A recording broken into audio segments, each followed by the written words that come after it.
ให้บอกกันเลยบ่ โดย บอกกันวันเดียวใดค่ะ สิเมื่อปลาเด้อ ปะแล้วบ่ได้ให้บ่ กมาขึ้น น้องพรรษาก็มาคืนโทษ โอ้ไปแล้ว แหล่สิทำใจได้อยู่เว้อเนาะแหล่เนาะว่ากันและบ่อันน่ะสิเมื่อนบอกกันครั้งแน่แล้วเนาะ โดย โอ้เมื่อหาเงินก่อนเมื่อส่วงเฮือเนาะว่าอะไรก็คิดคือสิหึงแท้นี่เนาะยังสิมาหาคือเก่าเนาะ โดย โอ้น้องแหล่มื้อนี้มาส่งไอ้วันทองเพิ่นแต่เช้าเลยพี่น้องเอ้ยข่อยก็มาแต่เช้าเนาะหากว่า เขายังบ่ทันมาบ่วันทองคนมาหับนะ ยัง โอ้เพิ่นสิมาจากปากเซ่ นั่นบ่ทันเขาถ่ายคลิปบ่โอ้เมื่อสินอนรับอยู่บ่วันทอง นอนบ่หลับ ฮะ บ่หลับ ก้าวว่าจะคืนนอนบ่รับในคันเมื่อนี่ ได้ขึ้นเติม หลายคืนเติบพวงเลยจ้ะ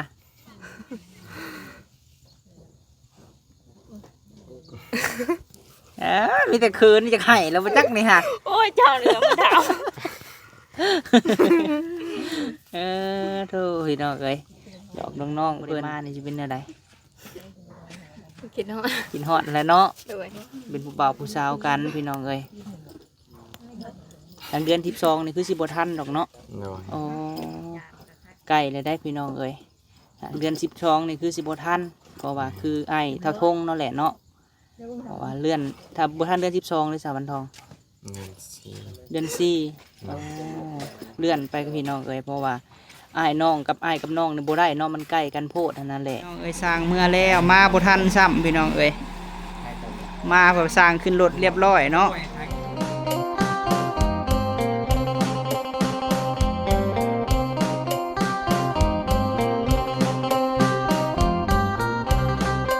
โดยกราบทักทายสบายดีพี่น้องสุขุสุคนพี่น้องเอ้ยพบพ่อ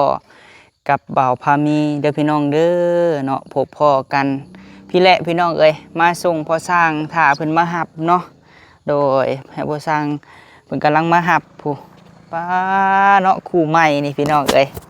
คนละแจเลยไผเนาะมาเลยพี่น้องเอ้ยทางเว้นก็คือสิใต้ตาบาดนี่ ไปห้าบ่าวบ่ ป้า สวัสดีเด้อ โดยเจ้าก็มาส่งสร้างบ่ เอาจางเมื่อมื้อนี้ มาส่งเจ้าไว้ ไหว้แฟนข่อยเนาะ อ่าผู้ใด ฮะ ผู้ใด นี่โมเมนต์ ฮะ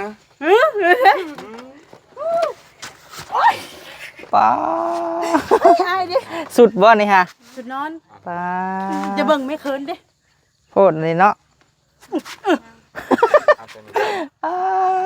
สุดพี่น้องเอ้ยพู ยายข่อยถอดเสื้อเด้พอมันหัดหุ่นเด้ นั่นเนาะ มันหุ่นดีแหละอายเขาจังเลย โทเนาะ สั่งเมื่อมื้อนี้บ่ โดยบ่ได้บอกกันบ่ซะ บ่แล้วเฮาบ่ได้เป็นแฟนแล้วเนาะ โสดบ่จันน่ะ โสดเบอร์โทรอยากได้บ่ ป้าโท ลำลากัน โทสบายดีเด้อทั้งพี่ โดย น้องหากระตื่นได้หน้าบ่ทันสวยจ้ะ แม่นบ่ เออ ให้บอกกันเลยบ่ โดย บอกกันวันเดียวใดค่ะ สิเมื่อปลาเด้อ ปะแล้วบ่ได้ให้บ่ สิเมื่อหาเงิน เมื่อหาเงิน เอาอยู่นี่บ่ได้หาติ หาคือการ หาคือกัน แมน โอ้ยน้องข่อยเนาะหาก็พอหาครั้ง อ แร อก ก พรรษากับมากขึ้น น้องพรรษาก็มาคืนโท โอ้ไปแล้ว แหล่สิทำใจได้อยู่เว้อเนาะแหล่เนาะ โอ้ย ว่ากันและบ่อันน่ะ ฮะ สิเมื่อนบอกกันครั้งแน่แล้วเนาะ โดย โอ้เมื่อหาเงินก่อนเมื่อส่วงเฮือเนาะว่าอะไรก็คิดคือสิหึงแท้นี่เนาะยังสิมาหาคือเก่าเนาะ โดย โอ้น้องแหล่มื้อนี้มาส่งไอ้วันทองเพิ่นแต่เช้าเลยพี่น้องเอ้ยข่อยก็มาแต่เช้าเนาะหากว่า เขายังบ่ทันมาบ่วันทองคนมาหับนะ ยัง อืม โอ้เพิ่นสิมาจากปากเซ่เป็นบ่ เขาออกมาละตีเนาะโดยถ่ายแล้วว่าปูวงคลิปมายังบ่คือบ่ท้ายซะ FC ไลน์ท่านก็อยากให้น้องปูวงถ่ายคลิปบ่วันทองเอ้ย โดย ถ่ายวันทองก็ได้เพิ่นว่าเนาะถ่ายคลิปอีหยังก็ได้ถ่ายแล้วบ่ตอนวันทองสิเมื่อนี่ยังมาแต่กินฮอดกันบ่มาแต่กินฮอดแล้วบ่ทันนั้นบ่ทันเฮาถ่ายคลิปบ่โอ้เมื่อสินอนรับอยู่บ่วันทอง นอนบ่หลับ ฮะ กะว่าจะคืนนอนบ่หลับในคันเมื่อนี่ ได้คืนเติม หลายคืนเติบพวงเลยจ้ะ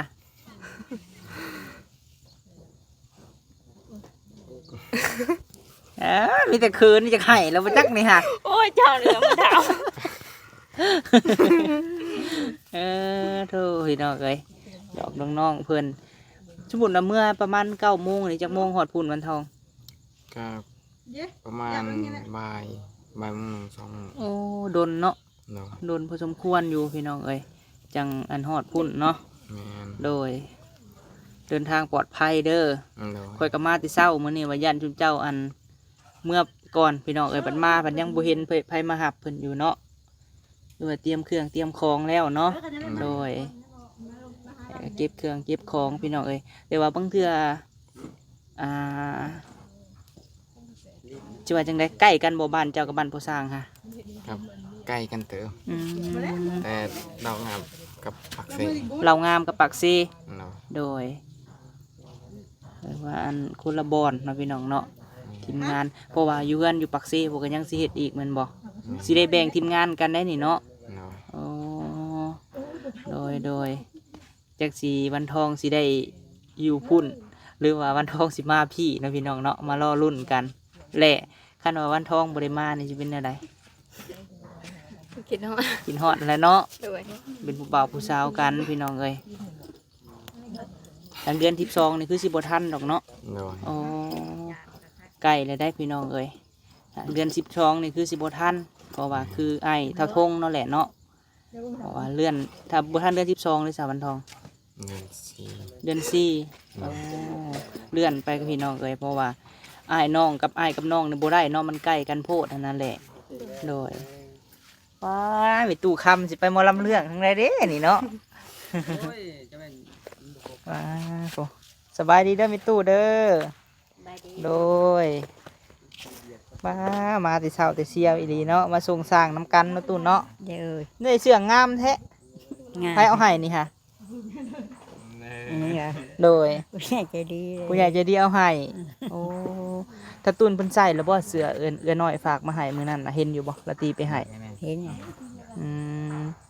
สาวน้อยเด้อเพิ่นอยู่ทางนครหลวงแม่ตู้เอ้ย เด้อ เพิ่นฝากมาให้เลยให้ละตีไปให้ เด้อ โดย ดีใจบ่พี่น้องฝั่งลาวก็เบิ่งหลายได้คลิปซุมเฮาแม่ตู้เอ้ย เด้อดีใจ โดย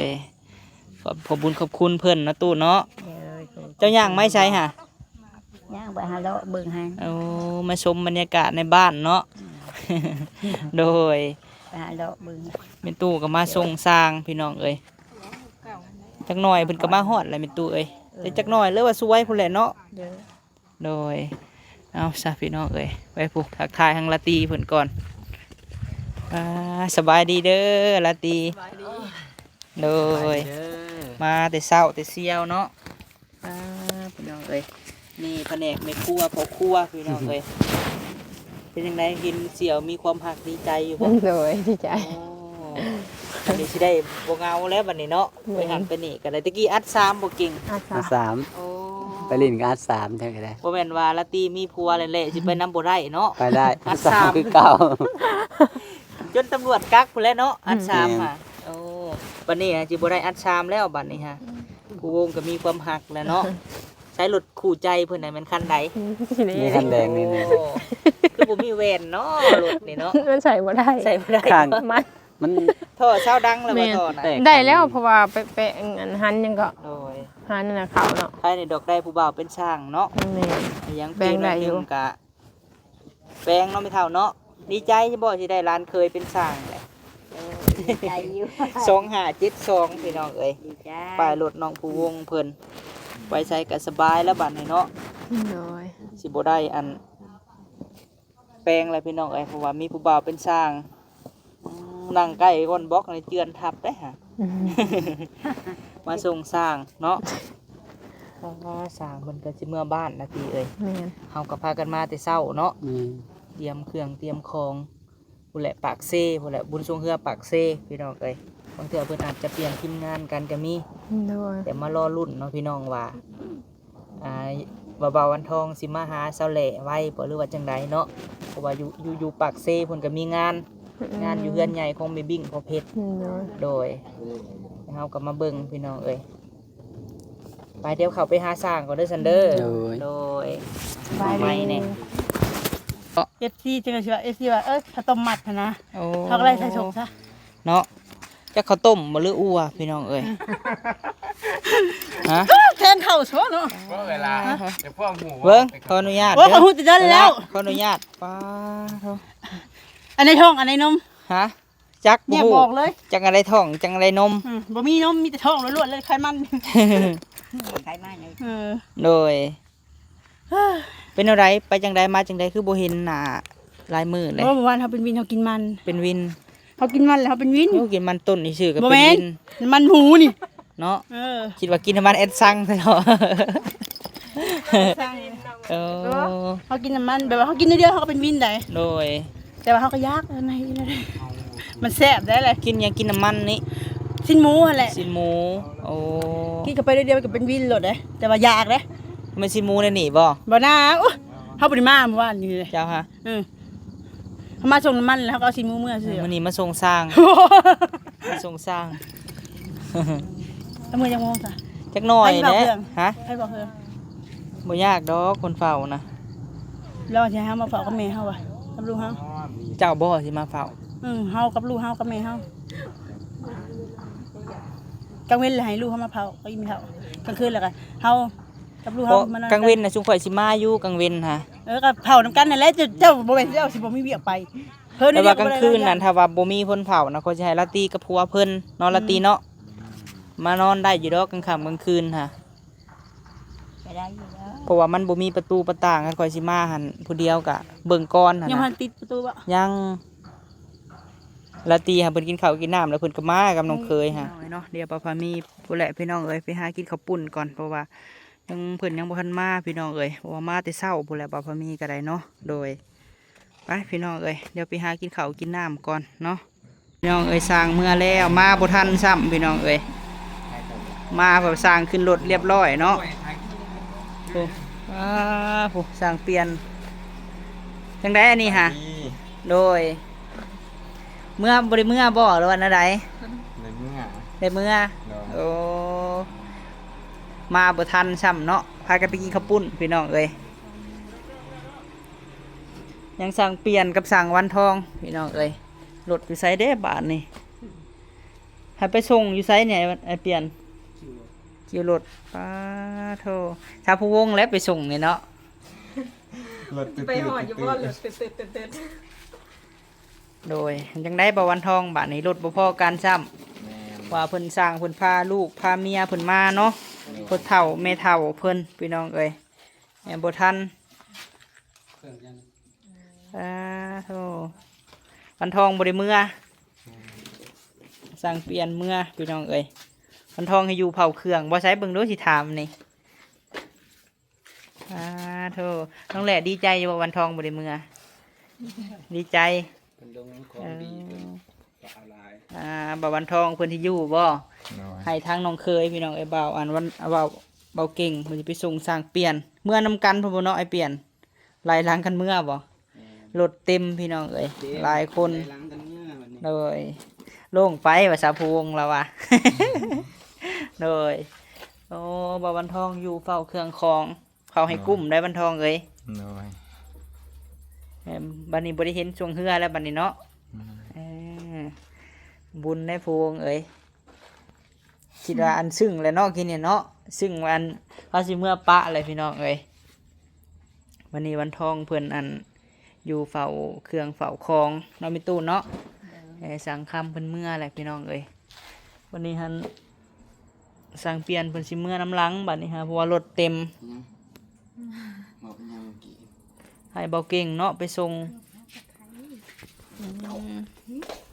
อันนี้ปูนพี่น้องเอ้ยยันปูนนี่เสียอะไรกับทางนอกหันเป็นกะโลหรือว่ากระเบื้องเนาะ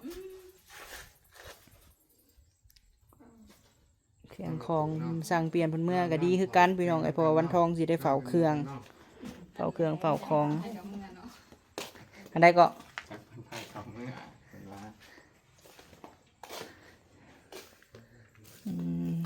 นี่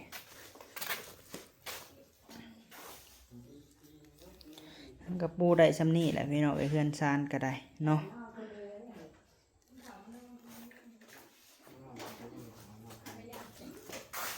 ห้องนี้ก็ยังพี่น้องเอ้ยผู้นี้แหละผู้นี้เพิ่นมาพุ่นแหละพี่น้องเอ้ยเพิ่นมาบุญจุงเฮือพี่ก็ออกเดินทางเลยพี่น้องเอ้ย บ่มีรถกลับไปอีก บ่มีรถเลยกลับมาเนาะรถเต็ม ไปยันจักรันนั่นแหละในคิวเลย เราไปทางคิวใหญ่เลยฮะคิวรถเมล์ เอาคิวรถเมล์ก่อน เอาเผื่อ ไปยังแบบ เฮ้ยไปนั่งเนาะ สารมัน นั่งร้านบ้านแน่ๆเลย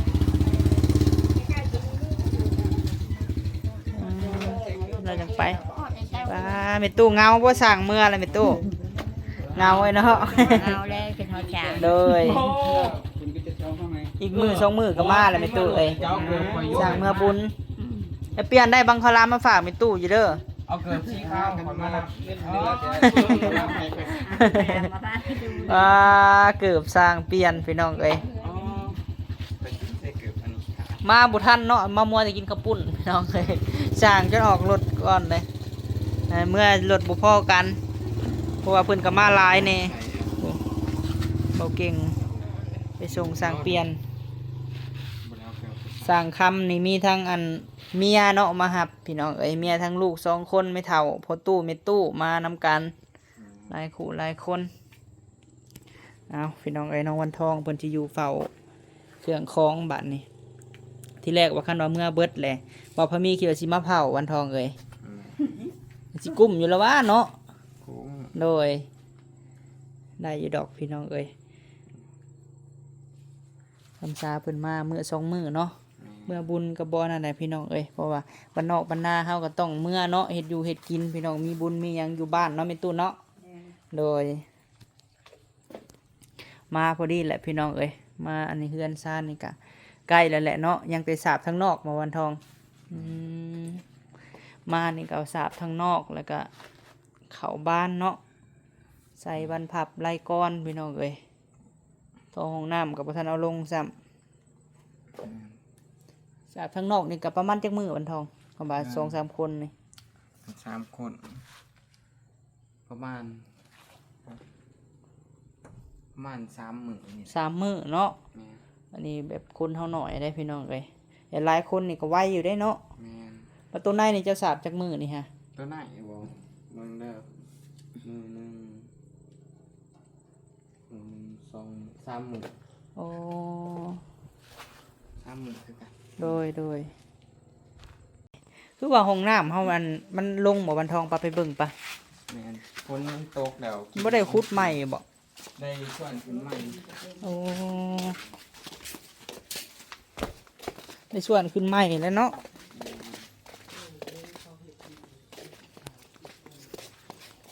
พี่น้องเอ้ยต้องส่วนขึ้นใหม่ มันดก ฝนตกแห้งเนาะผู้ แม่น ส่วนก็บ่หลายดอกเนาะ แม่น ส่วนกับ บ่ได้ปานใด โดย มันส่วนง่ายอยุ่นเป็นดินทรายมันได้มานํ แมนป้าแดดแจ่มอีหลีมื้อนี้เนาะเอาซะเนาะแดดเนาะผู้วงเนาะและเฮือนซานตู้ค่ำพี่น้องเอ้ยมาพี่คือเก่าบ่พอมีก็ได้มาส่งสร้างมาตั้งแต่เช้าๆบ่แหละพี่น้องเอ้ย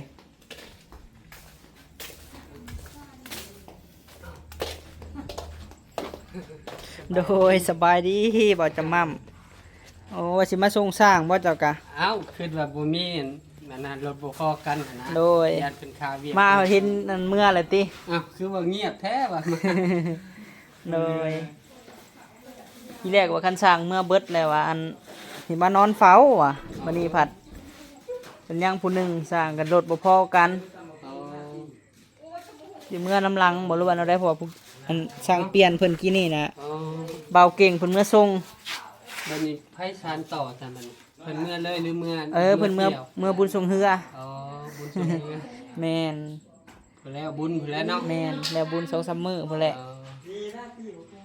ไปจ้ะสิได้จบคลิปแล้วเด้อกันทองราตรีโดยสบายดีเด้อบ่จำม่ำเด้อ เด้ โดย ป้าพี่น้องเอ้ยโอเคเนาะจึงได้คลิปนี้ก็ขอบคุญขอบคุณทางแม่บิ่งพ่อเพชรหลายๆเด้อพี่น้องเอ้ยมาส่งสร้างที่เศร้าบ่แล้วเพิ่นมารับพี่น้องเอ้ยเมียสร้างมารับสร้างรถพันบุคู่กันพี่น้องเอ้ยสงสร้างเปลี่ยนเมื่อน้ำหลังพี่น้องเนาะให้เบาเก่งไปส่งเพราะว่าวันทองว่าสิบ่เมื่อพี่น้องเอ้ยอยู่พี่กรเพิ่นว่าเพราะว่าคันว่าเมื่อสิบ่เมื่อเบิดสิบ่มีไผเฝ้าเครื่องของเนาะโดยป้าขอบคุญขอบคุณสุหมองสุบอนเด้อพี่น้องเด้อเนาะสำหรับคลิปนี้สบายดีสบายดี